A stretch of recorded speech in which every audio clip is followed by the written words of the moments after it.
अस्सलामुअलैकुम व्यूअर्स, आज मैं लाई हूँ स्पेशल होममेड निहारी मिसाले की रेसिपी। आप जब भी फारिग हो ये निहारी मिसाला बनाकर रख सकते हैं। इस मिसाले से आप बआसानी निहारी बना सकते हैं। तो इंशाल्लाह मैं आपको इस मिसाले से निहारी बनाना भी सिखाऊंगी। तो चलें होममेड निहारी मिसाला बनाना स्टार्ट करते हैं। सबसे पहले हमें चाहिए होगा साबुत धनिया 4 टेबल स्पून, सौंफ 3 टेबल स्पून, पिसी काली मिर्च 1 टीस्पून, आप साबुत भी ले सकते हैं, सब्ज़ इलायची 10 से 12 अदद, नमक 2 टीस्पून, पिसी हल्दी हाफ़ टी स्पून, पिसी लाल मिर्च 3 टेबल स्पून, सौंठ 1 टीस्पून, कचरी पाउडर 2 टेबल स्पून। ये गोश्त गलाने के लिए इस्तेमाल की जाती है, ये आप कम या ज़्यादा कर सकते हैं। सफ़ेद ज़ीरा 1 टेबल स्पून, जायफल 1 अदद, जावित्री 1 छोटा टुकड़ा, दालचीनी 2 से 3 अदद, पिपली 3 मीडियम पीस, लौंग 10 से 12 अदद, बड़ी इलायची 2 अदद, बादियान के फूल 3 अदद। अब हम तमाम साबुत मिसाला पीस लेंगे। पिसे मिसाले अलहदा कर लेंगे, इन्हें पीसने की ज़रूरत नहीं है।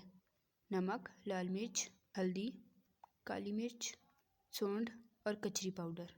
अब हम साबुत मिसाले ग्राइंडर जार में डालेंगे। साबुत धनिया, सौंफ,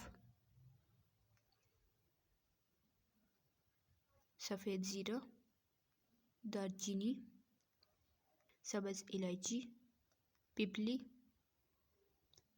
बड़ी इलायची, बादियान के फूल, जायफल और जावित्री और लौंग। तेज़ पत्ता भी इसमें ऐड करेंगे 10 से 12 अदद तोड़कर। ये मैं आपको बताना भूल गई थी। अब ग्राइंड कर लेंगे। तो ये देखें तमाम मिसाला अच्छे से ग्राइंड हो चुका है।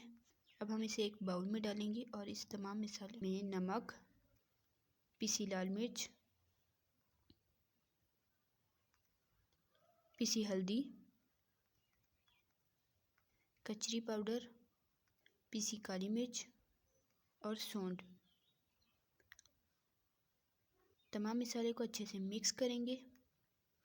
तो ये देखें मिसाला अच्छे से मिक्स हो चुका है। तो हमारा आज का होममेड स्पेशल निहारी मिसाला बनकर तैयार है। आप इसे किसी भी एयर टाइट जार में भरकर 2 से 3 महीने के लिए स्टोर कर सकते हैं। तो उम्मीद है आपको हमारी आज की रेसिपी पसंद आई होगी। इस स्पेशल निहारी मिसाले को ज़रूर ट्राई कीजिएगा। तो जल्द मिलेंगे नेक्स्ट वीडियो में, तब तक के लिए अल्लाह हाफिज़।